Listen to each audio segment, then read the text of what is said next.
Kam. How are we doing today? Fine, thank you. Hi, Cam. How are you? Hi, how are you? Thank you for joining in. And we've had a couple of recap sessions around the ABC Awards night, and we're just very excited to hear what your experience has been and how we could learn a lot more about you across your business experience of not just being an entrepreneur, but also having an interesting insight towards building a wider community. So before we go ahead, I would love to go ahead and just give you a brief introduction and as well as the audience a brief introduction on Cam's achievements. And I'm absolutely thrilled to introduce you today on the show business. And Cam has always been someone who's brought about incredible impact across the Northeast. And from having a journey that spans from successful ventures in catering and hospitality to also making waves in the creative arts side of the industry, with also having a first-class honors degree in engineering and master's in business. Cam has used all of his talents and business insight to elevate and enable the Asian community and culture at a regional and a national level. So, Cam, congratulations on the Chairman's Awards and being recognized consistently as a champion in the Northeast. Welcome to the show. There's probably a lot more that I could have covered, but time is not going to be enough for that. So, we would love to hear more about you and your journey and what lies ahead. So, thank you for joining in. No, thank you, first of all, to you all. And again, thank you so much for the recognition last week. I'm still kind of in awe and a bit of shock, to be honest. The amount of messages from friends, from professionals within the industry and various other sectors on all forms of platforms has been quite overwhelming. So, firstly, let me just take that opportunity to congratulate you all for raising such a great platform for our diversity within diversity and showcasing and bringing kind of East and Western cultures together through celebration and through people's achievements. I think it's fantastic, and it's a credit to you guys as well. Thank you. And I'm sure and I'm certain that all the audience and the people dialing in today would absolutely love to hear about your ventures, whether it's from Funky Indian Valley to creative inclusive arts and all the efforts and hard work that you put into not just the business side of things, but also the community that you built together with people. So we would love to hear about how you started off on this journey. What do your future ambitions look like and what success looks like to you? No, thank you. Well, I mean, Funky Indian Wali is our main business. It's a husband and wife team. We are former restaurateurs. We've had Italian, Spanish, Indian restaurants over a 12, 15-year span. Just around COVID time, we launched Funky Indian Wali, which we rebranded from our Indian tapas style restaurant concept that we had. And we seized the opportunity of kind of grazing and social grazing and networking and complementing food around that. And when COVID happened, we really kind of, let's say, pull the bull by its horns and thought we're not going to get sucked in from this. We're going to have to evolve. We're going to have to be more proactive and understand what the market needs. And if anything, create the opportunity. If you build it, they will come. It was that type of scenario for us. And being self-employed, you have to evolve. You have to constantly look at the markets. You have to recreate and reinvent yourself.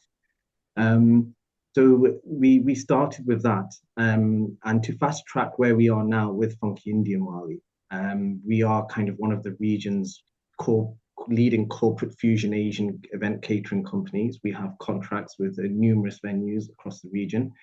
We do more business to business conferences, seminars, canapes, finger buffets, bowl foods, a la carte, three-course dinners, both Indian and non-Indian cuisine.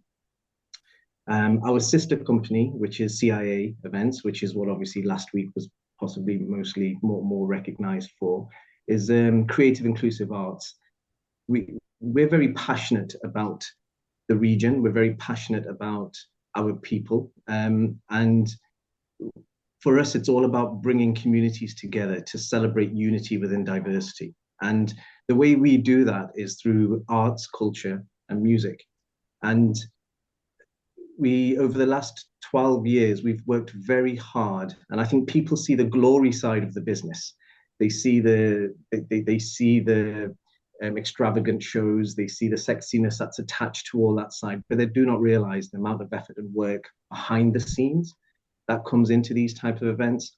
And most importantly, it's about having the right people around you and and growing that network around you who becomes your infrastructure, who becomes your base. You're only as good as the people around you. And we've been very fortunate and privileged, to be honest, where we've got such a great support structure amongst our Pakistani, our Indian, our Bangladeshi, South Indian, Hindu and Sikh communities. And we engage with them all.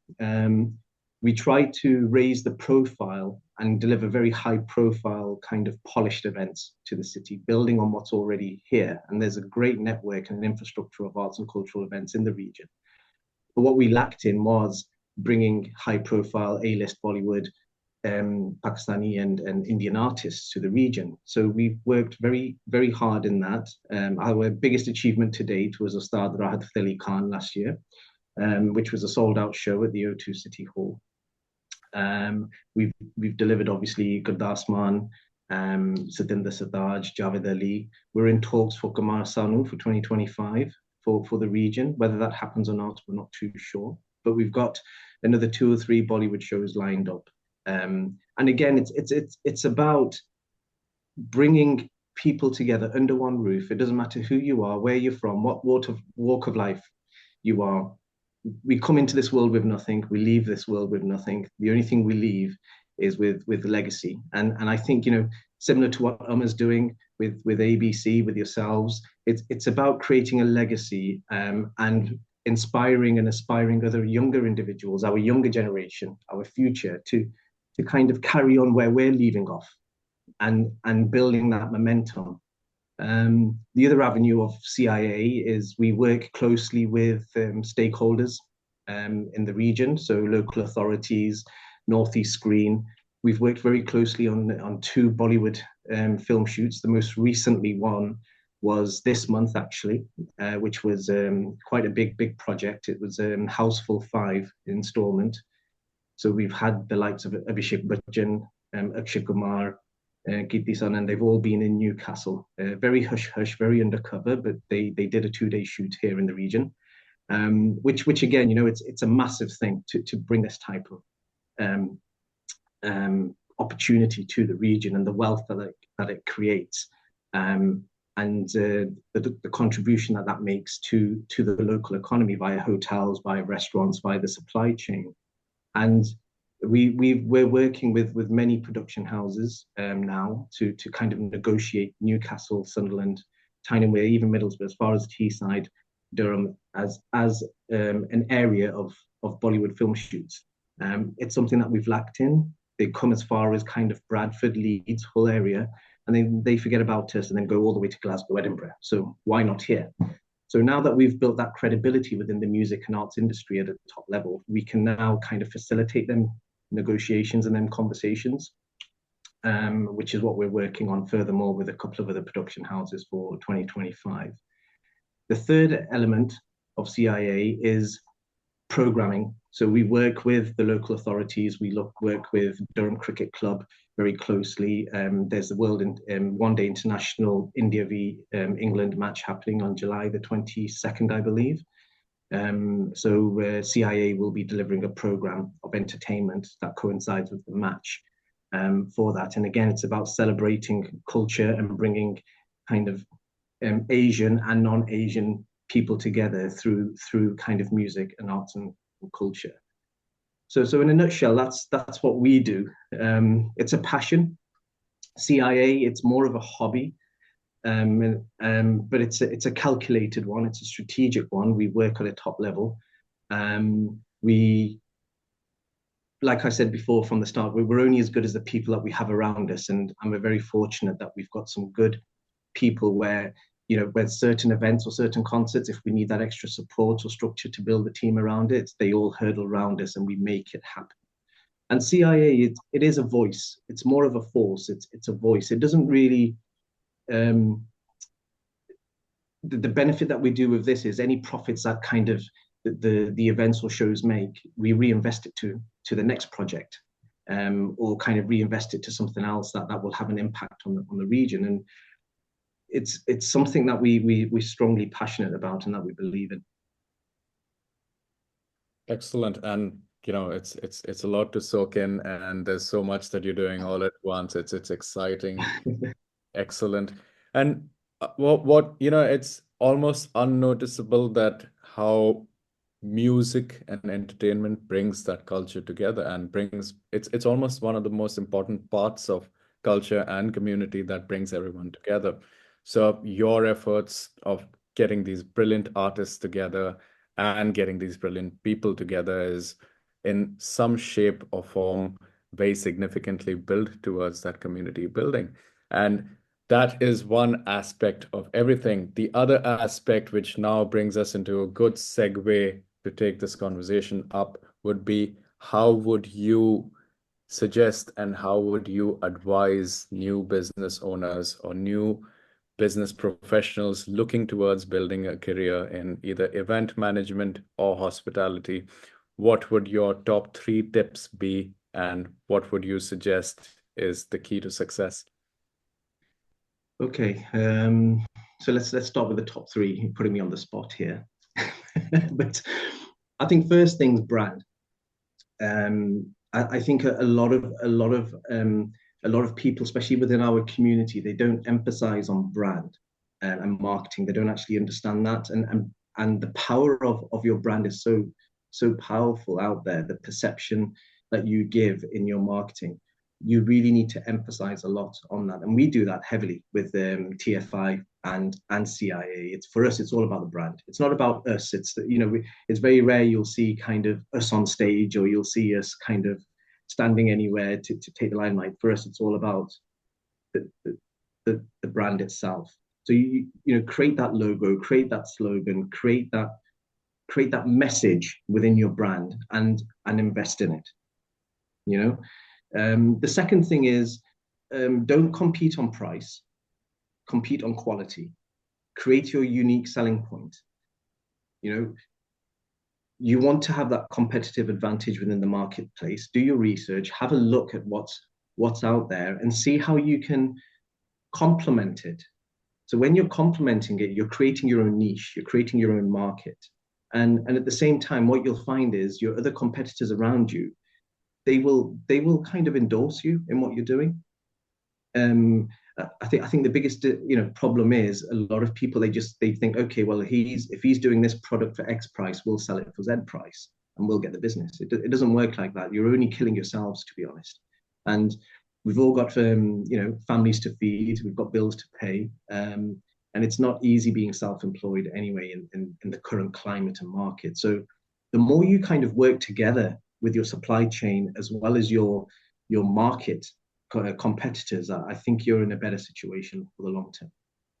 The third one, I'm a firm believer, if you love what you do, you never work a day in your life. So don't chase the money, chase the dream.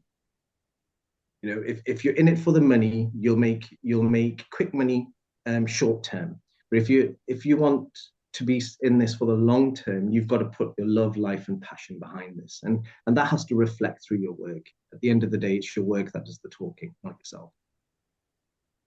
Brilliant. And I think your third point itself has been so effortless that everything that you mentioned has come out as it is. So thanks a lot for that. And thanks a lot for that. And I'm sure there'll be a lot of people who would benefit from this advice. So before I eat into Bilal's time, Bilal has a couple of questions that he would then take as wrapping up for the session. So Bilal, all of us. Yep. Kam, wonderful work that you are doing, and it's about exactly the cause that matters.